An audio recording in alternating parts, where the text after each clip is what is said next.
vô biết cho nên là ân lâu lộn miệng vết ở chiều không ai yên mình lâu subscribe like comment share mình lâu thì sắc treo tù rin cần so mà sẽ cần video thì hi abula changa atop thanga mình lâu thì sắc chin tù rin cần so mà sẽ mình hỏi là cái mình cần qua thì đó là mình duy trì đó do còn cái hình sâu tam thì thô số là thì có thể có cái là tôi mua lại rồi cấm là cấm mà do còn cái gì là in hình quý vị hô gì là cô hen cần muốn tốt này thì cứ bảo tôi về nhà hen có thể rồi ngồi anh đi lên đi ông sùn thì cô về là tập lại về chụp rồi mỗi thì với những cái sản phẩm rồi mỗi là phải được sửa thì lần đi xuống các cần đủ là khan thì anh buồn đen anh luôn thà với những cái kiến của mình thì không có bạn cho buồn cái xiềng cái này cần mồi nó đủ đi để mà đi cần lăn nó đủ đi thì buồn nó xiềng không có cái là cần có báo anh em có thì cần lăn mồi nó đủ ra nên mình đã cũng chịu thì cần muốn một cái cần lên một này thứ số là đi một thứ hai đi một thì cái máy thì anh hai vô nó sinh sống phức tạp với những cái là số cần đủ ra là đâu phải là là số đâu thì nó chẳng sẽ là amen ECB thì là cần đủ cái này nha còn phần mình quy định thì quy phép của là số là ao của là số này cái chủ đề của chúng ta sẽ về đó nha đầu tiên là mua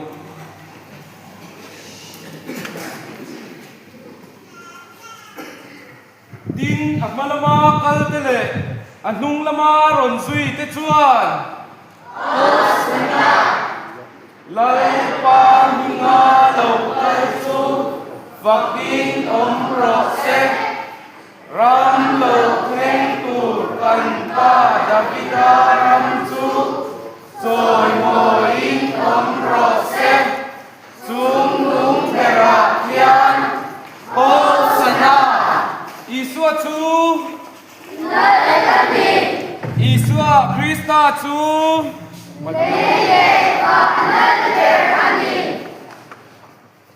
Yêu chu ở lên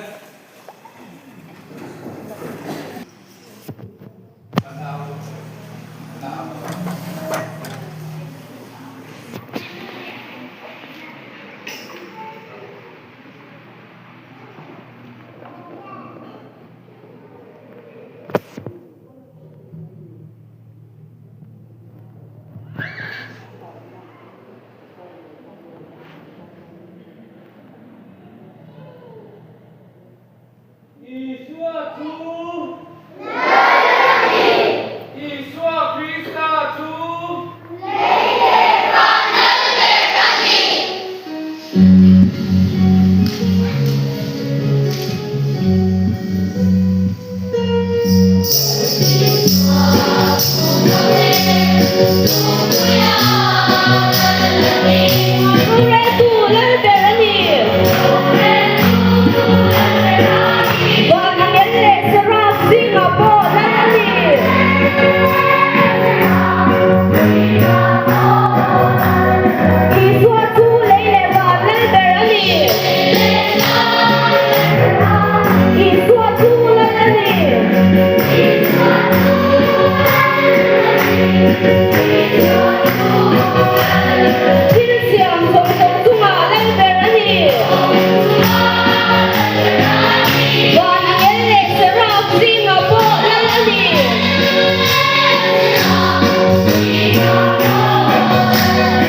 cho kênh Ghiền Mì Gõ để không bỏ lỡ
Share